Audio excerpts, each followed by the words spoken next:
തപസ് കാലത്തിലെ ഒന്നാമത്തെ ഞായർ. തപസ് കാലം ആരംഭിക്കുമ്പോൾ സഭ നമ്മുടെ വിചിന്തനത്തിനായി നൽകുന്നത് യേശുക്രിസ്തുവിന് മരുഭൂമിയിലുണ്ടായ പ്രലോഭനങ്ങളാണ്. തന്റെ പരസ്യജീവിതം ആരംഭിക്കുന്നതിന് മുമ്പ് യേശുനാഥൻ 40 ദിനരാത്രങ്ങൾ മരുഭൂമിയിൽ ഉപവസിച്ച് പ്രാർത്ഥിച്ചു. മരുഭൂമി എന്നത് ഇസ്രായേൽക്കാരുടെ കാഴ്ചപ്പാടനുസരിച്ച് പിശാചുക്കളുടെ ആവാസ കേന്ദ്രമാണ്. പിശാചുക്കൾ വസിക്കുന്ന ഇടമാണ് മരുഭൂമി എന്നത്. രണ്ടാമത്, മരുഭൂമി ഒരുപക്ഷെ സാധാരണ ജീവിതക്രമത്തിൽ നിന്ന് മാറി ക്ഷീണവും വിശപ്പും ദാഹവും പ്രദാനം ചെയ്യുന്ന ഒരു പ്രതലമായി കാണാം. മൂന്നാമത്, എന്തുകൊണ്ടായിരിക്കാം യേശു മരുഭൂമിയിൽ പ്രാർത്ഥിച്ചത് എന്ന് ചിന്തിക്കുമ്പോൾ ഇസ്രായേൽക്കാർ 40 സംവത്സരം മരുഭൂമിയിലൂടെ യാത്ര ചെയ്തുകൊണ്ടാണ് പാലത്തേനും ഒഴുകുന്ന പുണ്യഭൂമി സ്വന്തമാക്കിയത്. ഇസ്രായേൽക്കാരുടെ മരുഭൂമി വാസവുമായി താരതമ്യപ്പെടുവാൻ അങ്ങനെ ഇസ്രായേൽക്കാരുടെ പ്രതിനിധിയായി യേശുനാഥൻ പുതിയൊരു യാത്രയിലേക്ക്, രക്ഷാകര മാർഗത്തിലേക്ക് യേശു നയിക്കുന്നതിൻ്റെ സൂചനയായിരിക്കും. യേശുവിൻ്റെ ഒന്നാമത്തെ പ്രലോഭനമായി നാം ബൈബിളിൽ കാണുന്നത് കല്ലുകളെ അപ്പമാക്കി മാറ്റുവാനുള്ള ഒരു ആഹ്വാനമാണ്. ക്ഷീണിച്ച് അവശനായിരിക്കുന്ന യേശുനാഥൻ ദാഹവും വിശപ്പും ഉഷ്ണവും കൊണ്ട് എല്ലാ രീതിയിലും അവശത അനുഭവിച്ചിരിക്കുന്ന യേശുനാഥൻ ആഹാരത്തിന് വേണ്ടി ദാഹിക്കുകയാണെന്നും വിശക്കുകയാണെന്നുമുള്ള ചിന്താഗതി മനസ്സിലാക്കി പ്രലോഭകൻ യേശുവിനോട് പറയുന്നത് കല്ലുകളെ അപ്പമാക്കി മാറ്റുവാൻ വേണ്ടിയാണ്. കല്ലുകളെ അപ്പമാക്കി മാറ്റിക്കൊണ്ട് യേശുവിന് അത്ഭുതം പ്രവർത്തിക്കാൻ കഴിയുമെന്നും തൻ്റെ ക്ഷീണം മാറ്റുവാൻ കഴിയുമെന്നുമുള്ള തിരിച്ചറിവ് തിന്മയുടെ ശക്തിക്കുണ്ട് എന്നുള്ളതാണ് അതിന് നാം മനസ്സിലാക്കുന്നത്. എന്നാൽ യേശുനാഥന്റെ മറുപടി വളരെ അർത്ഥവത്താണ്. ഒരു മനുഷ്യന്റെ ജീവിതത്തിൽ അവന്റെ പ്രധാനപ്പെട്ട അവസ്ഥ സംജാതമാകുന്നത് അപ്പമാകുന്ന അന്നം കൊണ്ട് മാത്രമല്ല, മറിച്ച് ദൈവത്തിന്റെ പദ്ധതിയുമായി ബന്ധപ്പെട്ടാണ് എന്നുള്ളതാണ്. ഓരോ മനുഷ്യനും അവന്റെ ജീവിതത്തിൽ വ്യക്തവും സുതാര്യവുമായ ലക്ഷ്യം ദൈവം കൽപ്പിച്ചു നൽകിയിട്ടുണ്ട്. ആ ലക്ഷ്യത്തിലേക്ക് അവൻ എത്തിച്ചേരുമ്പോഴാണ് സമ്പൂർണമായ പൂർണ്ണ വ്യക്തിത്വ വികാസത്തിലേക്ക് അവൻ വളർന്നു വരുന്നത്. ഇതിന് തീർച്ചയായിട്ടും ആഹാരപദാർത്ഥങ്ങൾ ഒരു പ്രധാനപ്പെട്ട ഘടകം തന്നെയാണ്. എന്നാൽ എല്ലാ അഭിലാഷങ്ങളെയും ഒതുക്കിക്കൊണ്ട് അതുമാത്രമാണ് ജീവിതത്തിന്റെ പരിപൂർണ വളർച്ചയ്ക്ക് ആവശ്യമായത് എന്നുള്ള ഒരു ചിന്താഗതി യേശുനാഥൻ ഇവിടെ വെല്ലുവിളിക്കുകയാണ്. ഒരു മനുഷ്യന്റെ ജീവിതത്തിൽ ആഹാരപദാർത്ഥങ്ങൾ എന്നതുപോലെ ദൈവികമായ പദ്ധതിയും അത്യന്താപേക്ഷിതമാണ് എന്നാണ് അവിടുന്ന് സൂചിപ്പിക്കുന്നത്. ആഹാരപദാർത്ഥങ്ങൾ സ്വാഭാവികമായിട്ടും ശാരീരികമായ ഒരു സംതൃപ്തി നമുക്ക് പ്രദാനം ചെയ്യും. അത് ശരീരത്തിന്റെ വാസനകളുമായിട്ടൊക്കെ ബന്ധപ്പെടുത്തി നമുക്ക് പറയാം. നമുക്കുണ്ടാകുന്ന വിശപ്പും ലൈംഗികമായ ആഗ്രഹങ്ങളുമൊക്കെ സംതൃപ്തമാക്കപ്പെടാൻ വേണ്ടിയുള്ള ആഗ്രഹം നമുക്കുണ്ട്.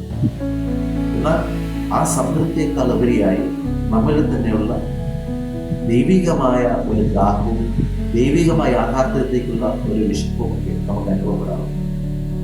ആ ദൈവികമായ അല്ലെങ്കിൽ സനാതനമായ ജീവിത ലക്ഷ്യത്തിലേക്ക് നാം നടന്നെടുക്കുമ്പോഴാണ് നമ്മുടെ ജീവിതത്തിൽ നാം വ്യക്തിത്വ പൂർണ്ണത പ്രാപിക്കുന്നത് എന്നുള്ളതാണ്. ആഹാരപദാർത്ഥങ്ങളും ലൈംഗികമായ ത്വരയുമൊക്കെ സംതൃപ്തമാക്കുന്നതിന് സഹായമാകാം. അത് നൽകുന്ന സംതൃപ്തി ലൗകികമായ സുഖമായും ലൗകികമായ ആനന്ദമായും ഒക്കെ നമ്മുടെ ജീവിതത്തിൽ കടന്നു വരാറുണ്ട്. പക്ഷേ ജീവിതം അതുമാത്രമല്ലെന്നും അതിലും അതീതമായ ഒരു സനാതനമായ സത്യം നമ്മുടെയൊക്കെ ജീവിതത്തിൽ അടങ്ങിയിരിക്കുന്നു എന്നുമുള്ള വലിയൊരു സന്ദേശമാണ് ഈ ഒന്നാമത്തെ പ്രലോഭനത്തെ അതിജീവിക്കുന്നത് വഴി യേശു നമുക്ക് നൽകുന്നത്. ചിലപ്പോഴെങ്കിലും കുഞ്ഞുങ്ങളായ കൂട്ടുകാരെ ചിന്തിക്കാറുണ്ട്, എൻ്റെ മാതാപിതാക്കൾ എന്തുമാത്രം വിഡ്ഢിത്തരമാണ് കാണിക്കുന്നത്. ഐസ്ക്രീം എന്ത് ആസ്വാദ്യകരമായ ഒരു ഭക്ഷണ പദാർത്ഥമാണ്. ഫ്രിഡ്ജ് നിറയെ എന്തുകൊണ്ട് ഐസ്ക്രീം നിറച്ചു വയ്ക്കുന്നില്ല? ആവശ്യാനുസരണം അതെടുത്ത് കഴിച്ച് ആനന്ദം കണ്ടെത്താൻ കഴിയുമല്ലോ.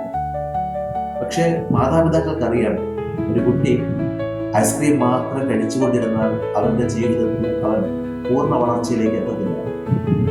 അത് ഒരുപക്ഷെ താൽക്കാലികമായ ഒരു സംതൃപ്തി അവന് പ്രദാനം ചെയ്യുമായിരിക്കും.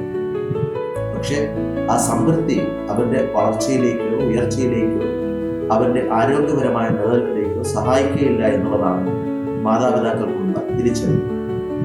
ഇത് മനസ്സിലാക്കുമ്പോൾ സ്വാഭാവികമായിട്ടും എപ്പോഴും ഐസ്ക്രീം മുതലായ പദാർത്ഥങ്ങൾ കഴിക്കുന്നതിന് മാതാപിതാക്കൾ വിലക്കുന്നതിന് കാരണമായിട്ട് മാറാം.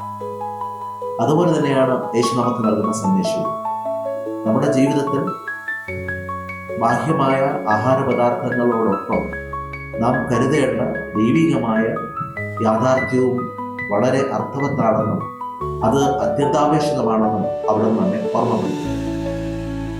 രണ്ടാമത്തെ പ്രലോഭനമായി നാം സുവിശേഷത്തിൽ കാണുന്നത് ദേവാലയത്തിന്റെ ഗോപുരത്തിലേക്ക് യേശുനാഥനെ കൂട്ടിക്കൊണ്ടുപോവുകയും ആ ദേവാലയ ഗോപുരത്തിൽ നിന്ന് താഴേക്ക് ചാടുവാൻ വേണ്ടി യേശുവിനോട് ആവശ്യപ്പെടുകയും ചെയ്യുന്ന ഒരു പ്രലോഭനമാണ്. ഈ പ്രലോഭനത്തിലൂടെ യേശുനാഥനോട് പ്രലോഭകൻ ആവശ്യപ്പെടുന്നത്, ഈ ചാടൽ നടക്കുകയാണെങ്കിൽ ഈ കാണുന്ന പ്രദേശങ്ങളെല്ലാം അവന് ഉടമസ്ഥതയുള്ളതായിട്ട് മാറുമെന്നുള്ളതാണ്. മറ്റൊരു വാക്കിൽ പറഞ്ഞാൽ അധികാരത്തെയാണ് ഇവിടെ സൂചിപ്പിക്കുന്നത്. യേശുവിന് ദേവാലയവുമായി ബന്ധപ്പെട്ടും ദേവാലയത്തിന് ഉപരിയുമായിട്ടുള്ള അധികാരം വാഗ്ദാനം ചെയ്യുകയാണ്. ആ അധികാരത്തിലൂടെ യേശുക്രിസ്തുവിന് കരഗതമാകാൻ പോകുന്ന എല്ലാ സന്തോഷങ്ങളും ലൗകികമായ സുഖ സൗകര്യങ്ങളുമെല്ലാം പ്രലോഭകൻ യേശുവിനെ വാഗ്ദാനം ചെയ്യുകയാണ്.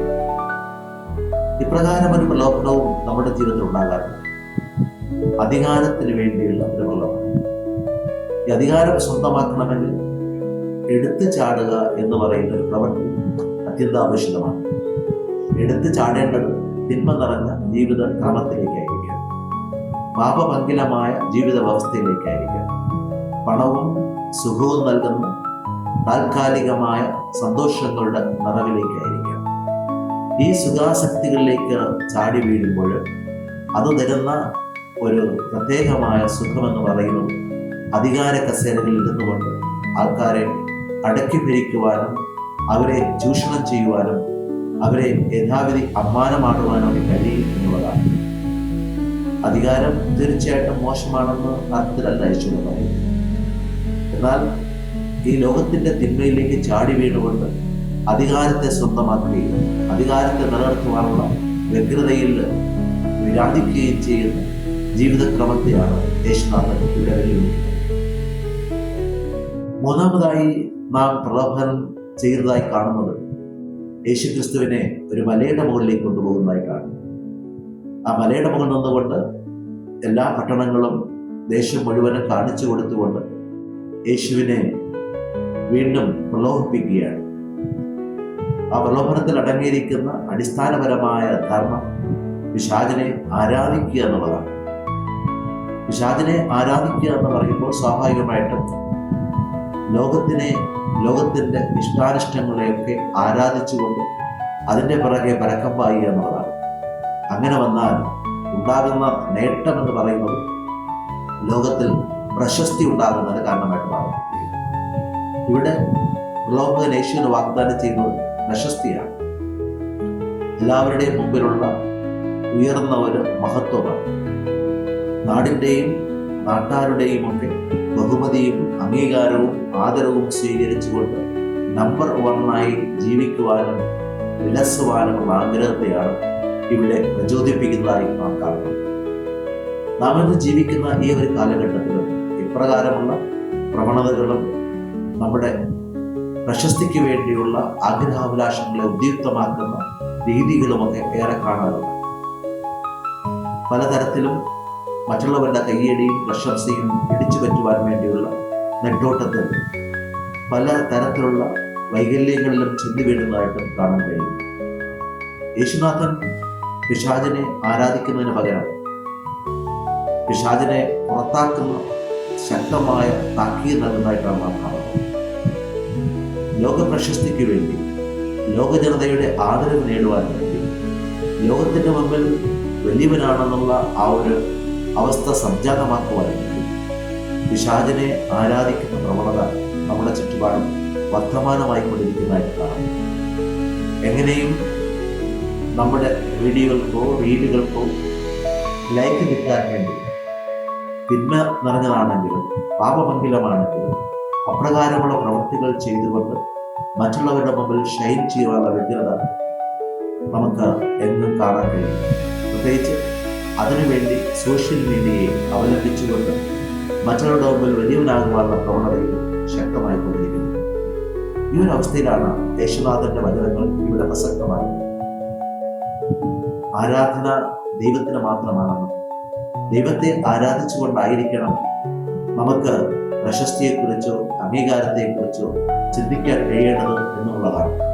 കാരണം ദൈവത്തെ നാം സ്നേഹിക്കുകയും അവിടുത്തെ ബന്ധാവിലൂടെ നടക്കുകയും ചെയ്യുമ്പോൾ നമുക്കുണ്ടാകുന്ന അംഗീകാരമാണ് ഏറ്റവും ശ്രേഷ്ഠമായ അംഗീകാരവും ബഹുമാനവും. അതുതന്നെയാണ് ഒരു വ്യക്തിത്വത്തെ അതിൻ്റെ പൂർണ്ണമായ സൗഭാഗ്യത്തിലേക്ക് ആനയിക്കുന്നത്. ഈ പ്രലോഭനങ്ങളൊക്കെ നമ്മുടെ ജീവിതത്തിലേക്ക് നൽകുന്ന സന്ദേശം വളരെ പ്രധാനപ്പെട്ടതാണ്. ഈ പ്രലോഭനം ഉണ്ടാകുന്നതുമായി ബന്ധപ്പെട്ട് ചിന്തിക്കുമ്പോൾ വിശുദ്ധ തോമസ് അക്വിനാസ് പറയുന്നത് പ്രലോഭനം നമ്മുടെ ജീവിതത്തിൽ കടന്നു വരുന്നത് 3 രീതികളിലാണ് എന്നുള്ളതാണ്. ഒന്നാമത് പ്രലോഭനം വരുന്നത് ഒരു നിർദ്ദേശ രൂപത്തിലായിരിക്കും. ആരെങ്കിലും നമ്മോട് തിന്മ നിറഞ്ഞ പ്രവൃത്തിയിലേക്കോ അല്ലെങ്കിൽ തിന്മയിലേക്ക് നയിക്കാൻ പറ്റുന്ന പ്രവൃത്തിയിലേക്കുള്ള നിർദ്ദേശമായിട്ട് കടന്നു വരും. കള്ളം പറയുന്നതായിരിക്കാം, വ്യഭിചാരം ചെയ്യുന്നതായിരിക്കും, കൊലപാതകം ചെയ്യുന്നതായിരിക്കും, അതല്ലെങ്കിൽ മറ്റു തരത്തിലുള്ള ദുർനടപ്പുകളായിരിക്കും. അത് നമ്മുടെ മുമ്പിൽ നിർദ്ദേശിക്കുക വഴി ആ വ്യക്തി അല്ലെങ്കിൽ ആ സാഹചര്യം നമ്മുടെ മുമ്പിൽ വരുന്നത് അത് തരുന്ന സുഖങ്ങളാണ്. ആ സുഖങ്ങളെ നമ്മുടെ മനസ്സിൽ കൊണ്ടുവരികയും ആ സുഖങ്ങൾക്ക് വേണ്ടി ആ പ്രവൃത്തി ചെയ്യണമെന്നുള്ള ഒരു ചിന്തയാൽ നമ്മെ ആകർഷിക്കുകയും ചെയ്യും. വൈകാരികമായി ആ ഒരു വികാരപരമായ ആവേശം നമ്മൾ ഉടലെടുക്കുമ്പോൾ ആ പ്രവൃത്തി ചെയ്യുവാൻ വേണ്ടിയുള്ള ആഗ്രഹം ശക്തമായി നമ്മുടെ ഉള്ളിലേക്ക് വരും.